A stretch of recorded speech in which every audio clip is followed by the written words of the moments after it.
지난 4월 9일 바이스톤 코리아는 맥도날드가 아시아 시장의 확장과 성장을 위하여 한국을 브랜딩하는 것을 비장의 카드로 꺼내든 부분에 대해 전해드린 바 있습니다. 이 부분이 한류 열풍의 또 다른 진화이고 이색적이라는 생각에 전해드린 것인데, 알고 보니 이는 시작에 불과했을 뿐 진정한 블록버스터 전략은 따로 있었던 것이 충격적인 상황인데요.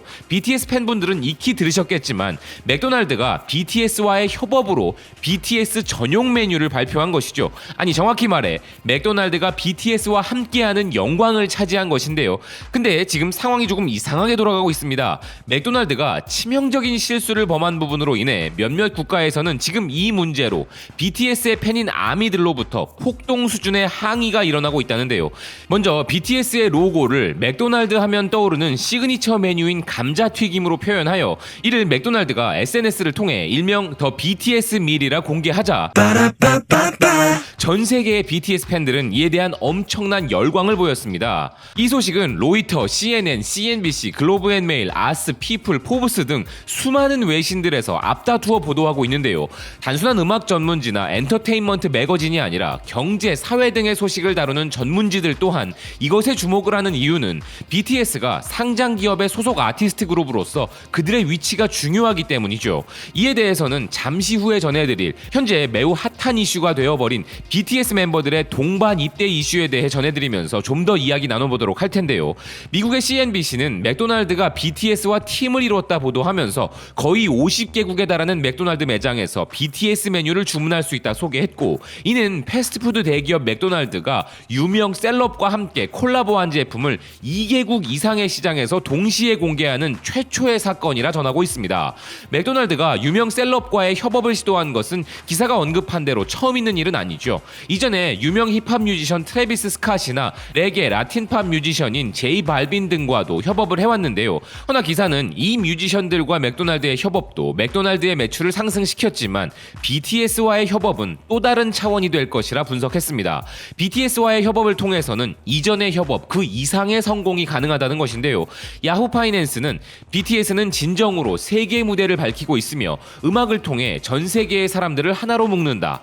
다음 달에 BTS 시그니처 메뉴를 소개하게 되는데, 우리는 맛있는 음식을 통해 맥도날드만이 할 수 있는 방식으로 고객들이 사랑하는 밴드에 더 가까이 다가갈 수 있도록 도와주게 되어 흥분된다 라고 이야기한 맥도날드의 마케팅 책임자 모건 플래트리의 말을 전하면서, 이전에 트래비스 스캇은 물론 슈퍼볼 광고를 통해서 유명인들의 단골 주문 메뉴를 공유하여 홍보 전략으로 삼은 바 있지만, 이번 BTS와의 협업은 거의 50개국에 달하는 전 세계 고객들에게 제공되는 맥도날드 마케팅 사상 최초의 일이란 점을 기사는 강조하고 있습니다. 포브스는 이에 대해 좀 더 구체적이고 흥미로운 이야기를 하고 있는데요. 맥도날드의 다양한 셀럽들과의 협업을 한 케이스들 중에서 트래비스 스캇과의 협업은 일부 지역에서 공급이 부족할 정도였고, 이 협업으로 트래비스 스캇은 $500만 더해 의류 제품 판매를 통해 $1,500만 벌었으나 제이 발빈의 경우에는 메뉴의 공급망 문제로 인해 1월에 취소되기도 했다는 것인데, 이런 일을 겪은 제이 발빈은 이제 BTS와 한 식구라는 점도 기사는 이야기하고 있습니다. BTS의 소속사 하이브가 세계적 팝스타를 키워낸 스쿠터 브라운의 회사를 인수하면서 저스틴 비버, 아리아나 그란데와 마찬가지로 제이 발빈 역시 BTS와 가족이 되었다는 것이죠. 아울러 BTS와 맥도날드의 협업이 홍콩에서부터 온두라스까지 49개 국가와 지역에서 출시될 예정이며, 출시 규모를 고려할 때 이번 캠페인이 단지 맥너겟으로 끝날 것 같지 않다는 비유로 BTS와의 협업은 이전보다 훨씬 더 큰 비중이 될 것이라는 점을 강조하고 있습니다. 그런데 기사가 언급한 것처럼 홍콩에서부터 온두라스까지 출시된 BTS 밀. 자, 몇몇 국가들의 BTS 아미들이 분노하는 이유가 바로 여기에 있습니다. 맥도날드가 발표한 관련 협업 메뉴의 출시 국가 리스트 중에 자신들이 당연히 있을 것이라 생각했던 프랑스가 빠져버린 것이 프랑스의 아미들을 화나게 한 것인데요. 프랑스의 일간지 우에스트 프랑세스는 맥도날드가 특별한 메뉴를 위해 한국의 BTS와 협업하는 가운데 프랑스 팬들을 화나게 했다면서, 미국의 패스트푸드 브랜드 맥도날드가 K-팝의 왕 BTS와 협업을 발표하면서 미국과 전 세계 약 40여 개국에서 이를 출시하면서 프랑스를 빠뜨린 부분이 바로 팬들을 화나게 했다 보도했습니다. 10개의 맥너겟과 감자튀김 그리고 콜라 등이 포함된 주문 메뉴와 스위칠리, 케이준 스타일의 특별한 소스가 있는 이 특별 메뉴에 대해 프랑스의 BTS 팬들은 같이 기뻐하지 못했다는 것이죠. 맥도날드가 발표한 40여 개 국가 중에는 미국 외에도 오스트리아, 파라과이, 베트남, 카타르, 모로코, 수리남 등까지 다 포함되어 있는데 여기에 어떻게 프랑스가 포함되지 않을 수 있느냐는 것인데요. 그래서 이들은 현재 트위터에서 맥도날드에 대한 보복까지 감행하고 있다고 합니다. 그런데 이 보복의 방식이 맥도날드 입장에서는 좀 극단적 수준인데요. 프랑스 팬들은 맥도날드가 BTS 스페셜 메뉴를 프랑스에서 제외시킨 것으로 인해 맥도날드의 라이벌인 버거킹 체인점으로 가겠다고 위협하고 있으며 맥도날드에 대한 보복으로 버거킹 광고까지 하고 있다는 것입니다. 심지어 이 특별 메뉴의 프랑스 상륙을 위하여 온라인 청원까지 개설되었고 여기에는 2,300명 이상의 서명이 있었다는 기사는 지금까지도 맥도날드 프랑스가 BTS 메뉴를 출시하지 않은 데 대한 이유를 밝히지 않고 침묵하고 있다는데요. 관련 청원을 확인해보니 기사가 언급한 숫자보다 훨씬 더 늘어있는 상황이네요. 프랑스 아미들이 화가 많이 나 있는 것 같습니다. 지금 분위기대로라면 맥도날드는 BTS와의 협업 메뉴를 좀 더 다양한 국가에 출시하는 것으로 확장을 하지 않았다가는 브랜드 명성에 치명적인 타격을 입게 될지도 모를 웃픈 상황이 벌어지고 있네요. 직접 비교는 좀 그렇긴 하지만 애플이 제품의 1차 출시국, 2차 출시국 등으로 국가별 신제품 출시 조정을 하듯이 2차 출시에는 더 많은 국가들이 BTS의 메뉴를 즐기도록 하는 것이 맥도날드의 신상에 이롭지 않을까 하는 생각을 해보는데요. 프랑스와 마찬가지로 현재 메뉴 출시가 발표된 국가 중에 빠진 국가 중에는 일본도 있습니다. 일본의 BTS 아미들도 당연히 아쉬워하고 있지만 BTS의 팬이 아닌 일반인들의 반응도 상당히 재미있고 다채로운데요. 관련 소식에 대해 일본 네티즌들은 난 한국을 싫어하기 때문에 이런 협업이 나와도 구매할 마음이 없지만 그래도 한국의 좋은 입지에 대해 그저 감탄할 따름이다. 좋고 싫고를 떠나 맥도날드에서 일본의 무언가로 세트명을 만들어 전 세계에 팔려나간 사실을 들은 바 없다. 이 정도로 장사를 잘하지 못하고 일본은 국내에서만 맹목적으로 대단하다고 믿고 있기에 갈라파고스화의 가속화를 막을 수 없다. 미국 맥도날드와 일본 맥도날드는 운영이 다르다. 일본 연예인 광고는 있어도 콜라보 메뉴는 존재하지 않는다. 프랑스, 영국 등도 그 대상이다.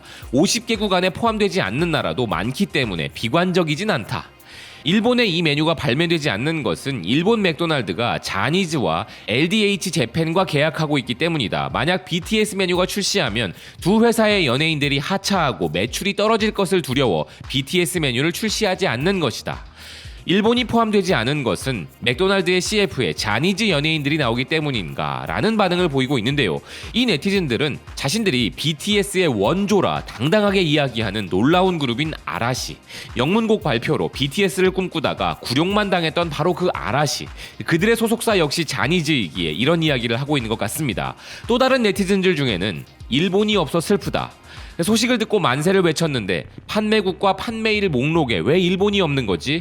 어째서 일본에서 하지 않는 거야? 뭔가 어른들의 사정인가? 맥도날드에 가서 BTS 세트 하나 달라고 외치고 싶었어 라는 등의 정상적인 일본 아미들의 반응이 있는 반면 일본이 포함되지 않아 안심했다. 이런 반일 아이돌을 기용한다면 이제 맥도날드 구입을 종료하겠다라는 등의 극우적인 반응도 많이 있었습니다. 앞서 말씀드렸던 것처럼 연예 전문지가 아니라 각국의 유력지들이 BTS를 다루는 이 모습, 바이스톰이 처음 채널을 개설하면서 BTS 홍보에 최선을 다하고 싶었던 마음이 든 이유 중 하나는 바로 왜 이 훌륭한 친구들에 대한 소식이 이렇게 없는 거지 라는 게 그 출발이었는데요. 그때를 생각해보면 이제 세계 어디에서든 BTS를 관련 기사로 다루고 있어 격세지감과 함께 팬으로서 뿌듯함도 느껴지는 부분입니다. 그런데 반면 이렇게 주목을 받게 되다 보니 그에 따른 부작용까지는 아니더라도 멤버들에 대한 관심도가 비정상적으로 그리고 음악과 관련 없는 이슈들까지도 모두 집중 조명되는 부분은 걱정스럽기도 한데요. 현재 이슈가 되고 있는 BTS 멤버들의 동반 입대 문제, 이 이슈가 나온 그 발원지가 꼭 짚고 넘어가고 싶은 부분입니다. 그 발원지가 바로 증권가였는데요. 뭐 그렇다고 찌라시는 아니고 투자연구원의 리포트라는 점은 그나마 다행이지만 BTS 멤버들의 2022년 동반 입대가 BTS 멤버들이 팬들에게 직접 알린 것도 아니고 그렇다고 소속사의 공식 성명이나 상장기업 절차에 따른 공시도 아닌 증권가 리포트에서 그저 전망이라는 말로 등장한 것이 우려되는 부분인 것이죠. 빅히트 뮤직은 병역 관련 문제는 아티스트가 직접 밝힌 것 외에 따로 드릴 말씀은 없다라고 했지만 관련 리포트는 멤버 중 맏형인 진의 입대 시기가 다가온다는 것을 근거로 BTS 멤버들의 동반 입대가 예상된다는 분석을 내놓았는데요. 이는 BTS 멤버들의 공식적인 언급이 아닌 이상 동반 입대냐 개별 입대냐 논하는 것 자체가 웃긴 부분이지만, 이런 식의 앞서가는 혹은 전망이라는 말로 앞으로 BTS가 계속 겪게 될 부분이 우려된다는 것이죠. 소속사가 상장을 한 이상 이제 대부분의 BTS 관련 발표들은 기업의 주가에 영향을 미칠 수 있는 중차대한 부분이 되었고, 분기별 실적 혹은 새로운 소식 또한 기업 공시로 나가게 되는 경우가 많기 때문에 관련 소식 또한 적절한 발표 시점을 계산할 수밖에 없는 구조인데요. 빅히트가 하이브가 되고 세계적 아티스트를 보유한 그룹이 된 것은 물론 다수의 K-팝 그룹을 인수하는 등의 기업 운영은 BTS 멤버들에게만 의존하는 기업 수익의 일원화된 구조를 탈피하고 BTS 멤버들의 활동에 더 큰 자유도를 부여할 수 있기에 좋은 점도 있는 반면, 이런 부분은 필연적으로 따라오는 우려점이기도 하다는 생각인데요. BTS 팬들이라면 이런 이야기에 대해 정보를 취할 때 명확한 구분을 할 것이라는 믿음이 있기에 크게 우려할 바는 아니지만, 앞으로도 이런 식의 BTS에 대한 언급들이 엔터테인먼트 분야를 넘어 경제, 사회 분야에도 계속 등장할 것이고, 또다시 그 소식은 전 세계 언론들을 통해 퍼져나갈 것을 감안한다면 정보의 팩트체크에 대한 명확한 구분이 필요할 것이라는 생각입니다. 시청해주셔서 고맙습니다. 또 뵙겠습니다.